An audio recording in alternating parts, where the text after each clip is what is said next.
নমস্কার বন্ধুরা, Shirsha kitchen with village ফুডসে তোমাদের সবাইকে স্বাগত। আশা করি তোমরা সবাই ভালো আছো, সুস্থ আছো। দেখো এখানে অনেক আম ঝরে পড়ে গেছে, অনেক গাছে আম, গাছে এখনো পাকা আম। এই গাছের আম কিন্তু খুব মিষ্টি। তো দেখো কত আম ধরেছে গাছে আমাদের। আর এদিকে দেখো কাঁঠালও হয়েছে, কাঁঠালও বেশ বড় হয়ে গেছে। দেখো কাঁঠাল কত বড় হয়েছে, দেখো আমাদের গাছে। এই দেখো, তো বেশ বড় হয়ে গেছে, পারবার সময় হয়ে গেছে। আর এদিকে দেখো আমার মেয়ে দেখো দাঁড়িয়ে আছে রান্না করবে বলে। কি রান্না করবে মা তুমি? হ্যাঁ, ডাম করবো না আজকে, আজকে আমরা করব ডামই করব, ডিম দিয়ে আজকে আমরা করব মসুর ডালের বড়া তরকারি। তোমরা দেখে নাও কিভাবে করছি। আচ্ছা বস, আমরা বসতে বলছি, আর বসি তারপর দেখাচ্ছি তোমাদের। হ্যাঁ, বসছি। তো দেখো আমার মা বসতে বললো, তো বসলাম। এবার তো রান্না করব। তো দেখো এখানে আমি মসুর ডাল বেটে নিয়েছি রসুন আর কাঁচা লঙ্কা দিয়ে। তো তোমরা তো মসুর ডালের বড়া করোই, তো আজকে আমি একটু অন্যভাবে করবো। আজকে আমি করব ডিম দিয়ে মসুর ডালের বড়া। এটা কিন্তু খেতে একদম অন্যরকম হবে, আর ডালের বড়াটা কিন্তু খুব নরম হবে। তো ডিম দিয়ে একবার করে দেখো, তোমরাও দেখো করে, দেখবে কতটা সুন্দর লাগে খেতে। তো চলো ডিমটা ফাটিয়ে নেবো। তার আগে আমি এখানে দিয়ে দেবো লবণ আর চিনি একটু। দিয়ে দেবো লবণ আর দিয়ে দেবো চিনি।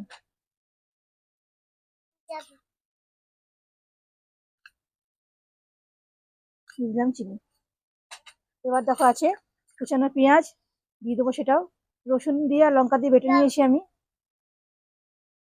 আর এই ডিমগুলো আমি ফাটিয়ে নেবো। ডম। হ্যাঁ, ডাম। দেখো আমার মা বলছে ডাম। তো দেখো ফাটিয়ে নি ডিমটা।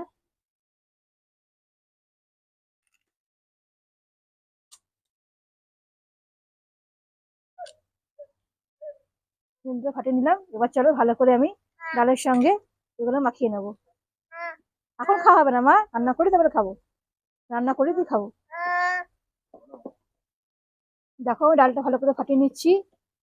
আর এদিকে আমার মা খাবে, তো তুমি বড়া খাবে? তোমাকে দেবো, করি আমি করি তারপর দেবো তোমাকে। তুমি খাবে, ঠিক আছে? হ্যাঁ, রান্না করি তারপর দেবো। দেখো এদিকে নুন জলি কড়াই বসিয়ে দিয়েছি। আর কড়াই দিয়েছি সর্ষের তেল, তেলটা গরম হয়ে গেছে। এবার চলো ফাটিয়ে রাখা বড়াগুলো আমি দিয়ে ভেজে নেবো।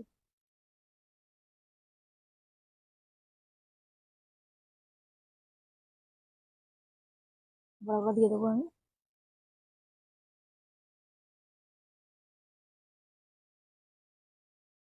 দেখো বড়াগুলো আমি ভেজে নিচ্ছি, দুদিকটা একটু লাল লাল করে ভাজবো আমি। দেখো বড়াগুলো ভেজে নিয়েছি, এবার দেখো তুলে নিচ্ছি। চলো হালকা লাল লাল করে ভেজে নিলাম আমি। দেখো আবার বড়াগুলো দিয়ে দিচ্ছি আমি। এভাবে আমি সব বড়াগুলো ভেজে নেবো। দেখো এদিকে বড়াগুলো আমি ভেজে নিয়েছি, বড়াগুলো সব ভাজা হয়ে গেছে।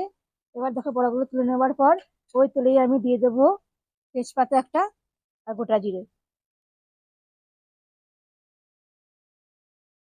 গোটা জিরে তেজপাতা দিয়ে দিলাম ফোড়নে। এটা একটুখানি গরম হয়ে যাওয়ার পর দেখো এবার দিয়ে দেবো আলুগুলো। আলুগুলো ভালো করে ভেজে নেবো আমি। একটু হলুদ আর লবণ দিয়ে আমি আলুটাকে ভেজে নেবো। দিয়ে দেবো লবণ।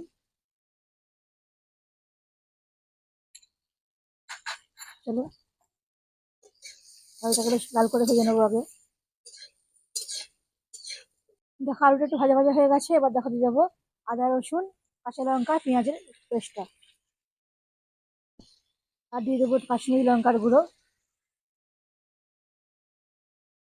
দিয়ে দেবো ধনে জিরে গুঁড়ো। দিয়ে দেবো একটুখানি সবজি মশলা। আর দিয়ে দেবো চিনি।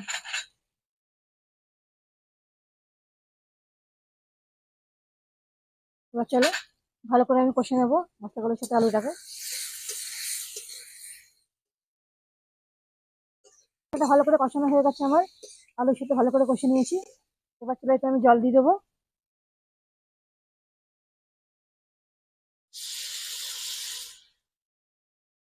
জল দিয়ে ভালো করে নেড়ে চেড়ে নিলাম, আলুগুলো সেদ্ধ হয়ে যাবে ভালো করে। আর এদিকে ভাজা বড়াগুলো আমি দিয়ে দেবো ঝোলের মধ্যে। চলো দিয়ে দিই। সব বড়া দেবো না, আমি কিছু বড়া রেখে দেবো ভাজা খাওয়ার জন্য। কারণ এবারে ভাজা খেতে খুব সুন্দর লাগবে। দেখো ভালো করে মিশিয়ে দেবো। চলো বড়াগুলো ভালো করে রস ঢুকে যাক আর এদিকে আলুটা সেদ্ধ হয়ে যাক। ঢাকা দিয়ে রেখে দেবো 15 মিনিট মতন। তারপর তোমাদের দেখাচ্ছি কেমন হয়েছে। দেখো মসুর ডাল দিয়ে ডিম দিয়ে এই বড়ার তরকারি আমার পুরো রেডি হয়ে গেছে। দেখে বুঝতে পারছি বড়াগুলো কতটা ফোলা ফোলা হয়েছে ঝোলে দেওয়াতে। তো এটা কিন্তু খেতে খুব ভালো লাগে ভাতের সঙ্গে। তোমাদের যদি ভালো লাগে আমার রান্নাগুলো তো অবশ্যই আমার চ্যানেল শীর্ষা কিচেনের ভিলেজ ফুড এটা সাবস্ক্রাইব করে দিও। আর পাশের বেল আইকনে ক্লিক করো। আমি আবার আসবো আরো অনেক ভিডিও তোমাদের কাছে। আজকে এখানে শেষ করলাম। আজকের মতো টাটা বন্ধুরা।